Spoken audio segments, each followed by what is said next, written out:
नमस्कार, आवाज समाचार में आपका स्वागत है। मैं हूं मनोज श्रीवास्तव। खबरों की शुरुआत करते हैं इस वक्त की हेडलाइंस के साथ। जनवरी में भी जारी रही महंगाई, 5.1% के साथ अनुमान से ज्यादा रही महंगाई। फूड इन्फ्लेशन ने दिया टेंशन, लेकिन इंडस्ट्रियल प्रोडक्शन धारदार। दिसंबर में 3.8% की दर से अनुमान से ज्यादा रफ्तार।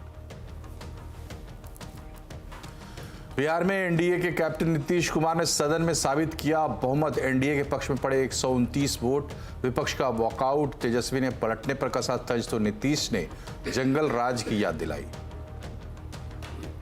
महाराष्ट्र में भी हुआ बड़ा खेला। कांग्रेस नेता अशोक चौहान ने दिया इस्तीफा। फडणवीस बोले, आगे आगे देखिए होता है क्या। एमएसपी की गारंटी के लिए किसानों का कल दिल्ली कूच की तैयारी। लॉ एंड ऑर्डर और ट्रैफिक संभालने के लिए बॉर्डर पर प्रशासन ने किया बॉर्डर बंद। दिल्ली में धारा 144 लागू। भारत की बड़ी कूटनीतिक जीत। कतर की जेल से रिहा किए गए 8 पूर्व नौसैनिक 7 लौटे भारत। अगस्त 2022 से थे कतर की जेल में। कारोबारी हफ्ते के पहले दिन बाजार में बिकवाली। मिड और स्मॉल कैप की पिटाई। पीएससी, पीएसयू बैंक से जुड़े शेयरों में बड़ी गिरावट। आईटी और फार्मा शेयरों में खरीदारी। पेटीएम बैंक पर आरबीआई के कड़े तेवर बरकरार। फैसले की समीक्षा से आरबीआई ने किया इनकार। गवर्नर शक्तिकांत दास बोले, लंबी जांच के बाद आरबीआई करता है कोई फैसला। नीतीश कुमार ने बिहार विधानसभा में बहुमत साबित कर दिया है। जेडीयू की अगुवाई वाली एनडीए सरकार के पक्ष में 129 वोट पड़े हैं। वोटिंग से पहले विपक्ष ने सदन से वॉकआउट किया। विश्वास प्रस्ताव पर चर्चा से पहले विधानसभा स्पीकर अवध बिहारी चौधरी के खिलाफ अविश्वास प्रस्ताव लाया गया था, जिसके पक्ष में 125 वोट पड़े, जबकि विपक्ष में 112 वोट डाले गए। आरजेडी के 3 विधायकों ने एनडीए के पक्ष में क्रॉस वोटिंग की। इसके बाद स्पीकर को उनके पद से हटा दिया गया। विश्वास प्रस्ताव पर चर्चा के दौरान तेजस्वी यादव ने पीएम मोदी और नीतीश कुमार दोनों पर तीखा हमला बोला। तेजस्वी यादव ने नीतीश कुमार के पुराने बयानों पर चुटकी ली। उन्होंने कहा कि नीतीश ने कहा कि आपका भतीजा बिहार में बीजेपी से लड़ता रहेगा। उन्होंने नीतीश के पलटने पर भी तीर चलाए। मोदी जी के गारंटी वालों, क्या मोदी जी गारंटी लेंगे? फिर से पलटेंगे कि नहीं पलटेंगे, जरा बता के दिखा दो।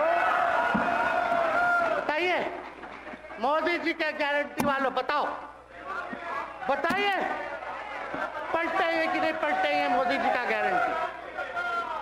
खैर, हमको इसकी चिंता नहीं है। सम्राट चौधरी जी, विजय सिन्हा जी जब जहां चेयर पे थे, व्याकुल मत होइए। खूब जोड़ी है आप लोगों का, कमाल का। तेजस्वी और विपक्ष के वार पर नीतीश ने भी पलटवार किया है। तो इसीलिए और बाकी जो हम इतना दिन मेहनत किए और हम सबको एकजुट कर रहे थे, तो हम सारा मेहनत कर रहे थे, कुछ हुआ। और अंत में जो हमको पता चला कि जैसे कांग्रेस पार्टी भी इनकी पार्टी इधर से उधर कर रही है, उसको डर लग रहा था। हम बार बार कह रहे थे कि बाकी पार्टियों को एकजुट करिए, तो उसको उनको हमसे तकलीफ था। हमको पता चला कि इनके पिताजी भी उधरे साथ थे, तब हमको पता चल गया कि ये कुछ होने वाला नहीं है। और फिर हम अपने पुरानी जगह पर आ गए, जहां से हम बहुत पहले से। और अब हम पुरानी जगह पर आ गए हैं। अब सब दिन के लिए हम आ गए हैं, अब चिंता मत करिए। लेकिन हम किसी को हम नुकसान नहीं करेंगे। महाराष्ट्र के पूर्व मुख्यमंत्री और कांग्रेस नेता अशोक चौहान ने पार्टी की प्राथमिक सदस्यता से इस्तीफा दे दिया है। चर्चा है कि वो जल्द ही बीजेपी में शामिल होंगे। उनके अलावा कुछ और कांग्रेस नेताओं के बीजेपी में शामिल होने की चर्चाएं चल रही है। हाल ही में कांग्रेस के पुराने नेता बाबा सिद्दीकी ने पार्टी छोड़कर एनसीपी अजीत पवार गुट ज्वाइन कर लिया था। इससे पहले कांग्रेस के पूर्व सांसद मिलिंद देवड़ा ने पार्टी छोड़कर शिवसेना शिंदे गुट का दामन थाम लिया था। अब अशोक चौहान के पार्टी छोड़ने से बड़ी संख्या में आम कार्यकर्ताओं के पाला बदलने की आशंका भी जताई जा रही है। इस बीच महाराष्ट्र के डिप्टी सीएम देवेंद्र फडणवीस का कहना है कि कांग्रेस के कई सीनियर नेता उनके संपर्क में हैं। फडणवीस ने कहा कि आगे आगे देखिए होता है क्या। हालांकि अशोक चौहान ने कहा है कि वो 2 दिन बाद बताएंगे कि वो कहां जाएंगे, कहां रहेंगे। आज कांग्रेस पार्टी के असेंबली के मेंबरशिप से मेरी लेजिस्लेचर मैं कांग्रेस पार्टी से चुनकर आया हूं एज ए एमएलए। उस सदस्यत्व का एमएलए के मैंने आज इस्तीफा स्पीकर के पास मिलकर सौंप दिया है। उसके बाद में मैंने आज कांग्रेस वर्किंग कमेटी, कांग्रेस की प्राइमरी मेंबरशिप और हमारे जो लेजिस्लेचर पार्टी है उसका भी इस्तीफा मैंने आज पार्टी को सुपुर्द किया है। इसलिए मैंने आज पूरी तरीके से कांग्रेस पार्टी से मेरा जो भी इन्वॉल्वमेंट था वो मैंने अभी तक कोई भी पार्टी में शामिल होने का फैसला नहीं लिया है। मेरे सामने अभी 2 दिन बाकी है। 2 दिन के बाद मैं मेरी जो राजनीतिक भूमिका है वो स्पष्ट करूंगा। जिस प्रकार से भारत लगातार प्रगति कर रहा है, इसको देखते हुए कई नेताओं को ये लगता है कि हमने देश की मुख्य धारा में काम करना चाहिए, जनता के लिए काम करना चाहिए। इसलिए कई लोग हमारे संपर्क में हैं। अब कौन कौन हमारे संपर्क में है इसका खुलासा धीरे धीरे आपको होगा। तो मेरा आपको इतना ही कहना है, आगे आगे देखिए होता है क्या। इधर राष्ट्रीय लोकदल के प्रमुख जयंत चौधरी ने कहा है कि वो अब एनडीए में शामिल हो गए हैं। उन्होंने कहा कि नेताओं से बातचीत करके ही फैसला लिया गया है। मैंने अपने सभी दल के विधायकों से बातचीत की है और बातचीत कार्यकर्ताओं से की है और उसके बाद ये फैसला लिया। ये फैसले के पीछे ऐसा नहीं है कि कोई बड़ी प्लानिंग रही हो या बहुत समय से हम यही सोचे बैठे हों। बहुत कम समय में, अल्प समय में फैसला हमें लेना पड़ा, परिस्थितियों के कारण लेना पड़ा।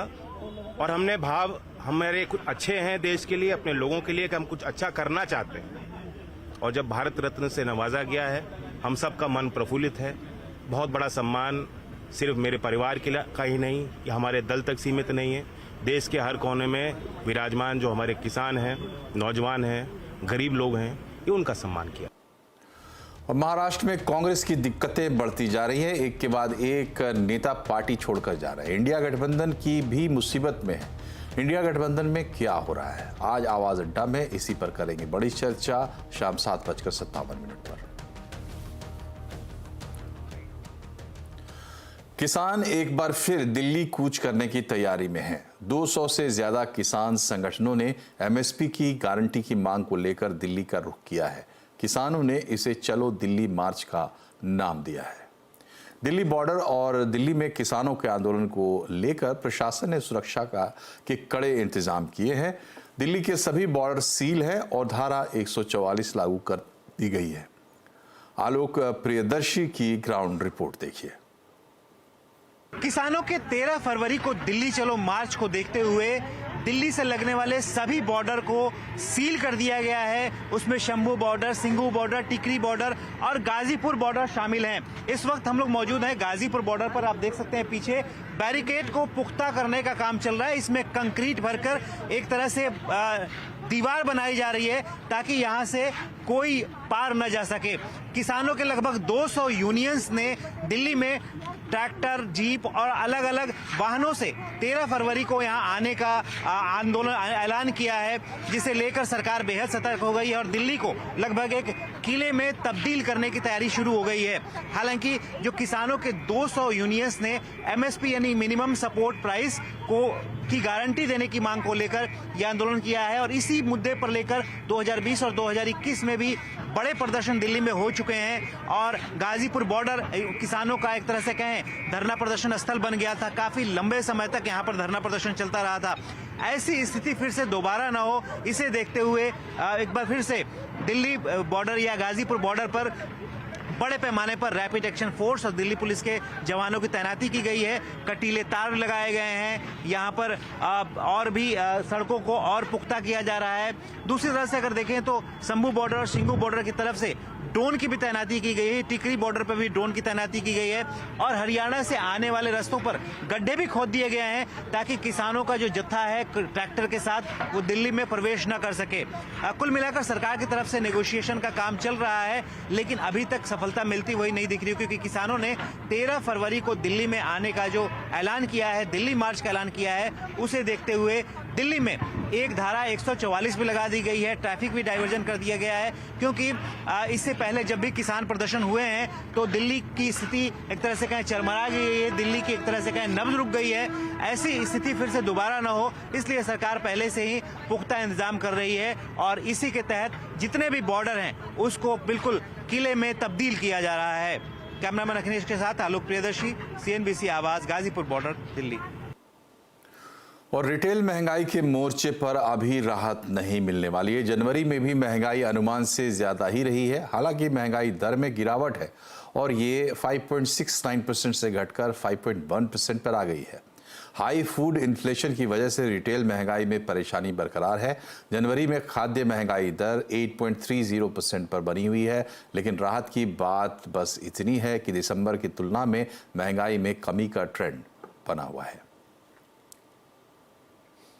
इधर एक अच्छी खबर यह है कि दिसंबर में इंडस्ट्रियल प्रोडक्शन की रफ्तार तेजी से बढ़ी है। इस बार मैन्युफैक्चरिंग सेक्टर में ग्रोथ से IIP 3.8% की दर से बढ़ी है। मैन्युफैक्चरिंग ग्रोथ 1.2% से बढ़कर 3.9% हो गई है। इसके अलावा कैपिटल गुड्स, इंफ्रा गुड्स और कंज्यूमर ड्यूरेबल्स ग्रोथ में तेजी देखने को मिली है। माइनिंग ग्रोथ में थोड़ी कमजोरी है, यह 6.8% से घटकर 5.1% है। इलेक्ट्रिसिटी और प्राइमरी गुड्स ग्रोथ में भी नरमी देखी गई है। और अब बात करते हैं आज के बाजार की। आज कारोबारी हफ्ते के पहले दिन PSU कंपनियों में तगड़ी गिरावट से बाजार में बिकवाली रही। मिड कैप, स्मॉल कैप शेयरों में सबसे ज्यादा गिरावट देखने को मिली। सेंसेक्स 523 पॉइंट गिरकर 71,072 पर और निफ्टी 166 पॉइंट गिरकर 21,616 पर बंद हुआ है। गोल्डीलॉक्स प्रीमियम के फाउंडर गौतम शाह का कहना है कि अभी PSU कंपनियों में कुछ करेक्शन संभव है, इसलिए इस सेक्टर से दूर रहना बेहतर होगा। उन्होंने आगे कहा कि निवेशक लंबी अवधि के लिए PSU कंपनियों में निवेश कर सकते हैं। HDFC बैंक की चार्ट काफी अच्छी हो गई है, वो हो सकता है कि वापस लाइफ टाइम हाई पे चले जाए, बट हमारा यहाँ पर कन्विक्शन SBI में है। हमने रिकमेंडेशन भी दिया था 10-12 दिन पहले और मुझे लग रहा है कि यहाँ से SBI पूरे बैंक निफ्टी को लीड कर सकता है। छोटे PSU बैंक्स तो ऑलरेडी चल चुके हैं, अब लग रहा है कि जमाना आ गया है कि SBI यहाँ से चलेगा और रिस्क रिवॉर्ड काफी अच्छी है। सो बैंक निफ्टी और IT, दो major sectors of the market, वो दोनों अभी भी अच्छे लगते हैं और रिस्क रिवॉर्ड के हिसाब से यहाँ पर खरीदारी कर सकते हैं। हमारा हमेशा से वर्किंग टारगेट TCS का 4000 का है, उसके आसपास है और मुझे लग रहा है यहां से भी 500 से 700 रुपए की मूवमेंट TCS में आ सकती है। और बाजार में आज गिरावट में बड़ा हाथ सरकारी कंपनियों का है। पिछले कई महीनों से दौड़ रही सरकारी कंपनियों का हाल बेहाल है। सभी फैंसी शेयर 20-30% टूट चुके हैं। क्या कारण है, बता रहे हैं सुमित मेहरोत्रा। तो PSU शेयरों में ऊपरी स्तरों से बिकवाली आते हुए दिखाई पड़ रही है और अलग अलग सेक्टर जहां पर एक जबरदस्त तेजी हम देख चुके हैं, उसके बाद मुनाफा वसूली और एक लंबे अंतराल की तेजी के बाद मुनाफा वसूली आते हुए दिखाई पड़ रही है। कुछ कंपनियों के वैल्यूएशन थोड़े महंगे हो चुके हैं, जिसकी वजह से बिकवाली है। कुछ कंपनियों के तिमाही आधार पर जो नंबर थोड़े वीक आए हैं, कुछ कंपनियों ने अपने आउटलुक को भी घटाया है, तो उसका भी एक इंपैक्ट आता हुआ दिखाई पड़ा है। अलग अलग सेक्टर में शेयरों में तेज बिकवाली आई है, लेकिन ओवरऑल करीब 70 कंपनियों की जो मार्केट कैप हम ट्रैक करते हैं, रफली 62-62.5 लाख करोड़ रुपए के आसपास की वो मार्केट कैप थी, जो अब घटकर 56 लाख करोड़ रुपए के आसपास पहुंच गई, यानी कि 10-10.5% का डिक्लाइन आया है। डिक्लाइन आया कहां से है? पहले रेलवे शेयर RVNL 31% अपने ऊपरी स्तर टूट चुका, BEML 27%, इरकॉन 26%, IRCTC 13% और राइट्स करीब 11% के आसपास बिकवाली यहां आते हुए दिखाई पड़ी। इसके अलावा पावर शेयरों में SJVN 33% हायर लेवल से टूट चुका है, NHPC 25%, PFC 13%, REC 13% के आसपास बिकवाली यहां पर भी हम देख चुके हैं। डिफेंस, ये कुछ और नाम जहां पे मिश्र धातु करीब 24% नीचे, गार्डन रीच 17% आ चुका है नीचे, कोचिन शिपयार्ड 12% टूट चुका है और भारत डायनामिक्स करीब 12% के आसपास बिकवाली हाई लेवल से यहां पर भी हम आते हुए देख चुके हैं। कुछ और PSUs में एनबीसीसी 25% के आसपास बिकवाली, एससीआई करीब 25% टूटा, ईआईएल 25% टूट चुका, जीएमडीसी करीब 22% के आसपास बिकवाली दिखा चुका, एनएफएल 22%, आयरेडा हाल फिलहाल के एक स्टार परफॉर्मर 20% नीचे और हुडको 20% के आसपास तेजी यहां पर भी हायर लेवल से देखने को मिल चुकी है। तो पीएसयूज में slowly and steadily higher level से थोड़ी बहुत सेल ऑफ हमने जरूर आते हुए देखी है। पेटीएम पेमेंट्स बैंक के खिलाफ की गई कार्रवाई की समीक्षा पर आरबीआई गवर्नर शक्तिकांत दास ने बड़ा बयान दिया है।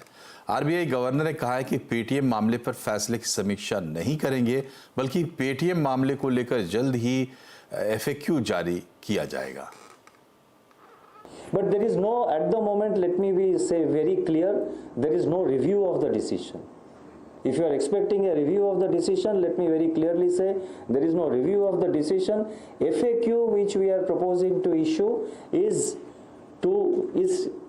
targeting the inconvenience or targeting the issues faced by the customers and the customers and the depositors, like all the FASTag holders or the wallet users or the account holders. Customer interest में जो issues है उसको हम अभी FAQ में deal कर रहे हैं। एफएक्यू में आप रिव्यू एक्सपेक्ट मत करिए, एफएक्यू में जो कस्टमर पॉइंट ऑफ व्यू से जो इश्यूज है उसको हम एड्रेस कर रहे हैं।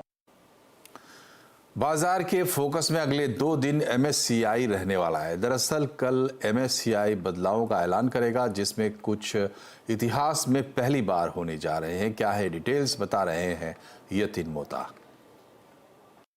जानने लायक बात यह है कि इस टाइम जो एमएससीआई रीबैलेंसिंग होने वाली है, इसमें सारे के सारे इंक्लूजन्स जो नुआमा रिसर्च को लगते हैं वो सारे के सारे पीएसयूज होंगे। और पीएसयूज में हमने जो रैली देखी है उसके कारण एमएससीआई शायद ये जो फरवरी का रिव्यू है इसके अंदर सारे के सारे जो ग्लोबल इंडेक्स के कॉन्स्टिट्यूएंट्स हैं वो पीएसयूज ही चुने, ऐसी प्रोबेबिलिटी बनती हुई नजर पड़ रही है।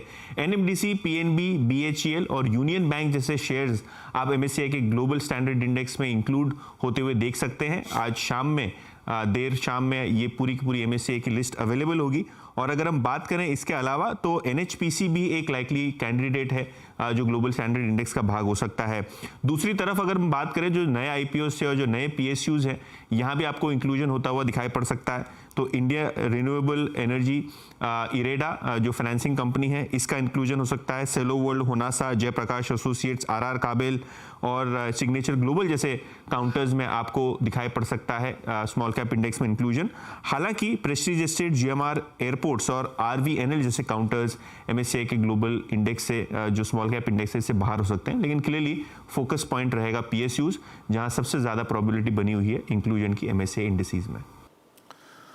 और भारत का यूनिफाइड पेमेंट इंटरफेस यानी यूपीआई अब पूरी दुनिया में अपनी पकड़ बना रहा है। कई देशों ने इसे अपनाने में दिलचस्पी दिखाई। पहले फ्रांस, अब मॉरिशस और श्रीलंका में भी लोग यूपीआई यूज कर सकेंगे। प्रधानमंत्री नरेंद्र मोदी ने आज दोनों देशों में इस सर्विस को लॉन्च किया है। भारत के रुपे कार्ड सेवाएं भी लॉन्च की गई हैं। कार्यक्रम में श्रीलंका के राष्ट्रपति रनिल विक्रमसिंघे और मॉरिशस के प्रधानमंत्री प्रविंद जुगनॉथ के साथ तीनों देशों के सेंट्रल बैंक के गवर्नर भी इसमें उपस्थित थे। इस दौरान पीएम मोदी ने कहा कि भारत का यूपीआई अब एक नई जिम्मेदारी निभा रहा है। भारत का यूनिफाइड पेमेंट इंटरफेस यानी यूपीआई आज नया दायित्व निभा रहा है, uniting partners with India. Friends, Bharat में डिजिटल पब्लिक इंफ्रास्ट्रक्चर से एक क्रांतिकारी परिवर्तन आया है। हमारे छोटे से छोटे गांव में छोटे से छोटे व्यापारी भी डिजिटल पेमेंट्स कर रहे हैं, क्योंकि इसमें सुविधा के साथ साथ स्पीड भी है। कतर ने 8 भारतीय पूर्व नौसैनिकों को रिहा कर दिया है। इनमें से 7 भारत लौट आए हैं। ये सभी सैनिक जासूसी के आरोप में जेल की सजा काट रहे थे। विदेश मंत्रालय ने कतर कोर्ट के फैसले का स्वागत किया है। पहले सभी अफसरों को मौत की सजा दी गई थी, जिसे बाद में कैद में तब्दील कर दिया गया। कतर की इंटेलिजेंस एजेंसी के स्टेट सिक्योरिटी ब्यूरो ने 30 अगस्त 2022 को 8 पूर्व नौसैनिकों को गिरफ्तार किया था। कतर से वापस लौटे एक कैदी ने कहा कि पीएम मोदी के हस्तक्षेप के बिना भारत लौटना संभव नहीं होता। Definitely honourable prime minister Shri Modi को धन्यवाद करना चाहेंगे कि उनके पर्सनल इंटरवेंशन से ये पॉसिबल हुआ और गवर्नमेंट ऑफ कतार के हिज एक्सेलेंसी द अमीर को कि उन्होंने ये होने दिया।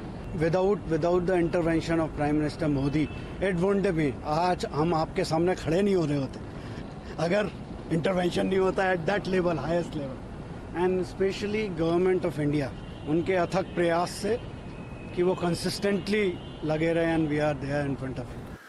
ऑनलाइन बैंकिंग ट्रांजैक्शन को और सुरक्षित बनाने के लिए डबल फैक्टर ऑथेंटिकेशन लागू किया जा सकता है। सूत्रों के मुताबिक बैंक की तरफ से अब ओटीपी के साथ साथ एक और कोड भेजा जाएगा, जिसे ओटीपी के साथ डालने के बाद ही ट्रांजैक्शन पूरा होगा। खबर की डिटेल लेते आलोक प्रियदर्शी से। बताएं आलोक।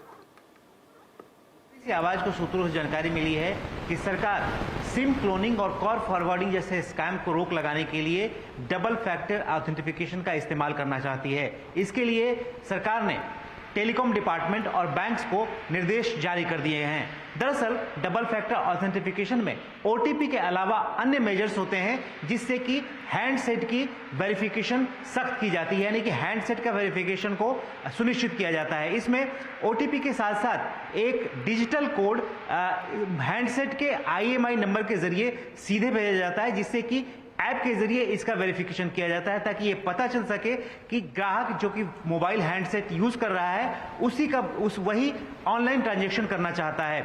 लिहाजा सरकार जो ओटीपी पर अभी निर्भरता है उसको कम करना चाहती है। आरबीआई ने भी ऐसी अपने रिपोर्ट में कहा है कि बैंक धीरे धीरे जो ओटीपी बेस्ड ट्रांजैक्शन सिस्टम है उस पर अपनी निर्भरता घटाए और ज्यादा से ज्यादा जो डबल फैक्टर ऑथेंटिफिकेशन यानी कि हैंडसेट को वेरीफाई करने की जो व्यवस्था है उसको लागू करे, ताकि इस तरह के जो फ्रॉड होते हैं, खासतौर से ऑनलाइन बैंकिंग फ्रॉड और दूसरे जो फ्रॉड्स होते हैं, उस पर लगाम लगाई जा सके। शुक्रिया आलोक। विदेशों से लगातार बढ़ती तस्करी घरेलू इंडस्ट्री के लिए बड़ी चुनौती बनती जा रही है। इंडस्ट्री का मानना है कि अगर भारत को विकसित देश बनाना है तो तस्करी पर भी लगाम लगाना होगा। इससे न सिर्फ टैक्स का नुकसान हो रहा है बल्कि रोजगार के मौके भी छीनते जा रहे हैं। 2047 तक भारत को विकसित देश बनाने के लिए कई मोर्चे पर काम करना होगा। इनमें से एक विदेशों से बढ़ती तस्करी पर लगाम लगाना भी है। इंडस्ट्री चैम्बर फिक्की की कमेटी कैस्केड का कहना है कि सरकार की मेक इन इंडिया मुहिम इस तरफ एक कारगर कदम है, लेकिन जरूरत है कि ग्राहकों में भी इसे लेकर जागरूकता फैलाई जाए। घरेलू इंडस्ट्री की तरफ से क्वालिटी प्रोडक्ट बने जो विदेशी प्रोडक्ट का मुकाबला कर सके। जब हमारे देश में हर चीज़ बनने लग जाएगी तो नेचुरली स्मगल्ड गुड्स की रिक्वायरमेंट उतनी कम हो जाएगी, क्योंकि हर इंसान को अच्छा ब्रांड और अच्छी वस्तु चाहिए। और अगर हम अपने देश में बना के उसको अपने कस्टमर को दे पाएंगे जो कंपेटिटिवली प्राइस होगी, जिसकी क्वालिटी भी वर्ल्ड क्लास स्टैंडर्ड की होगी। बढ़ती स्मगलिंग को रोकने में टैक्स की दरों को भी एक कारगर हथियार माना जाता है। लोगों को जो सामान स्मगलिंग का मिलता है उसकी क्वालिटी खराब होती है, देश का आर्थिक नुकसान काफ़ी होता है, देश का जो राजस्व है वो कम हो जाता है। इसके चलते देश की सुरक्षा और समृद्धि जिसके लिए सरकार निरंतर प्रयास कर रही है उसमें बहुत ही बाधा पड़ती है। एक अनुमान के मुताबिक $3 ट्रिलियन से ज्यादा का कारोबार गैर कानूनी होता है। तमाम कोशिशों के बावजूद तस्करी के जरिए आने वाले सामान का महज 1% ही पकड़ा जाता है। इससे घरेलू इंडस्ट्री को नुकसान तो होता ही है, साथ में सरकार को टैक्स का काफी नुकसान होता है। रोजगार के मौके भी छिन जाते हैं। लक्ष्मण रॉय, दिल्ली। कॉलेज स्टूडेंट्स को कोई बैंक क्रेडिट कार्ड नहीं देता है, लेकिन अब वो एक ऐसा कार्ड ले सकते हैं जो है तो प्रीपेड, लेकिन उन्हें इस कार्ड पर ढेर सारे रिवॉर्ड्स कमाने का मौका मिलेगा। ये कार्ड लॉन्च किया है एडुटेक स्टार्टअप लियो वन ने। इसे NSDL पेमेंट बैंक और मास्टर कार्ड के साथ मिलकर लॉन्च किया गया है। इस मौके पर लियो वन के ब्रांड एम्बेसडर और इन्वेस्टर टीम इंडिया के कैप्टन रोहित शर्मा भी मौजूद थे। इसके कार्ड के जरिए कॉलेज की फीस, हॉस्टल खर्च, कैंटीन आदि के पेमेंट किए जा सकते हैं। लेकिन इसका सबसे बड़ा फीचर है इस पर मिलने वाला ढेर सारा ऑफर जो स्टूडेंट की एक तरह से कमाई कराएगा। साथ ही फीस भरने पर तो 50% तक मनी बैक जैसे ऑफर्स कार्ड पर मिल रहे हैं। यूएई की राजधानी अबू धाबी में पहला हिंदू मंदिर बनकर तैयार हो गया है। प्रधानमंत्री नरेंद्र मोदी बुधवार को इस भव्य मंदिर का उद्घाटन करेंगे।